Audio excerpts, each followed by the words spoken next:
Seth Ennis features in the latest in our All Eyes On series, where we bring you new music and new artists to add to your playlists. Singer-songwriter Seth Ennis has earned himself the status of one to watch with his country pop vibe. But not just that, his skills as a songwriter have got him noticed, having written for country greats such as Tyler far before becoming the man at the front of the stage himself. For him, the emphasis of music is on songwriting. That's where the power lies, and in each of his 5 songs on his EP, My Bell carries its own message and story. The name of the EP itself comes from the building where he lived in a 1-bedroom flat with 4 other friends, having given up his life in Georgia to pursue a career in music in Nashville. In a time when the focus has swung back around to songwriting, Seth, 23, has been pitted as one to watch. He lit up the Royal Albert Hall, a room of people who confessed to not knowing him. At one point he asked the crowd to put up their hands if they had no idea who he was, and almost everyone did. But by the time he sang his beautifully poignant track Our Town, he had them swaying with their mobile phone lights lighting up the iconic room.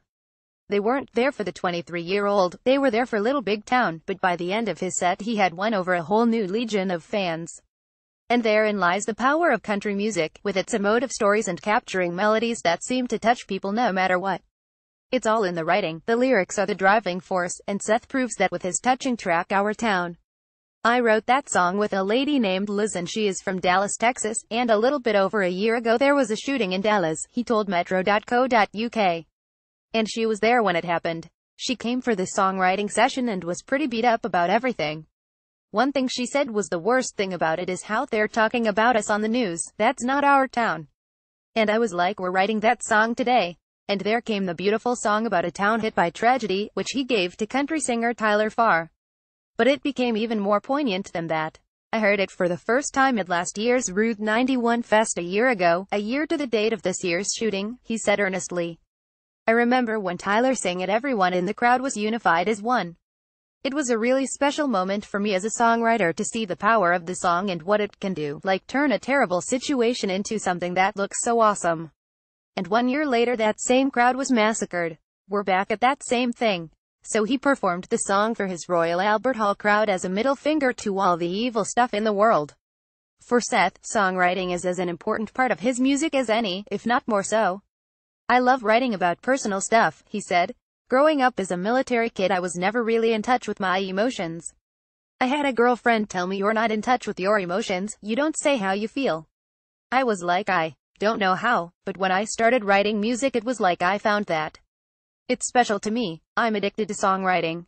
It's a therapy for me. He knew music was his chosen path from the age of 5 when he learned his first instrument. He later started gigging as a drummer at just 16, but he soon realized writing songs was what he wanted to be doing. I got into music when I was 5 years old and my dad made me take piano lessons. I've been playing music my whole life, and started playing drums when I was around 8 to 10. My first traveling gig was when I was 16 playing for someone, but then I didn't want to be out back, I wanted to be up front entertaining everyone. I taught myself guitar and started writing songs. So against his family's wishes, he upped sticks from his home in Georgia and moved to Nashville, the home of country songwriting. I thought for country music the place to be for it was Nashville. I lived in Nashville not knowing anybody and lived with a couple of best friends in an apartment called My Bell, and that's what I named my first EP. I can't get away from it. I love music. As a start-out musician, he and 3 of his friends lived in a 1-bedroom apartment that cost $150 a month, and they all slept in bunk beds. We had a great time, and some of my best memories are in that apartment, he said. Although he probably could do without seeing ramen noodles for a while. But life as a songwriter is tough, especially in a day and age where artists are only really able to make music from performing now that physical sales are massively dwindling. That leaves a songwriter on the back foot, so to fund his passion Seth turned to gigging. I used to think, where am I going to get any money from, Seth confessed.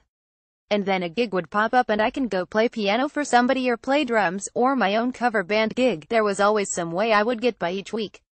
It would let me focus on writing and networking and meeting people in Nashville and then play another weekend.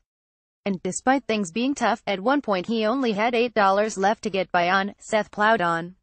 Ramen noodles were everything to us. I remember having $8 in my bank account at one time and just being like, I'm not going to call my dad and ask for money.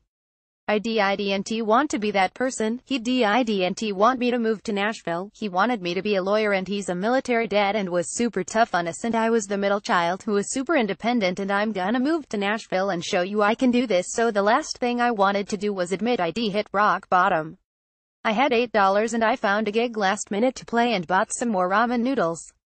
Those ramen noodles were worth every penny. Now he is delivering his first EP, Mabel.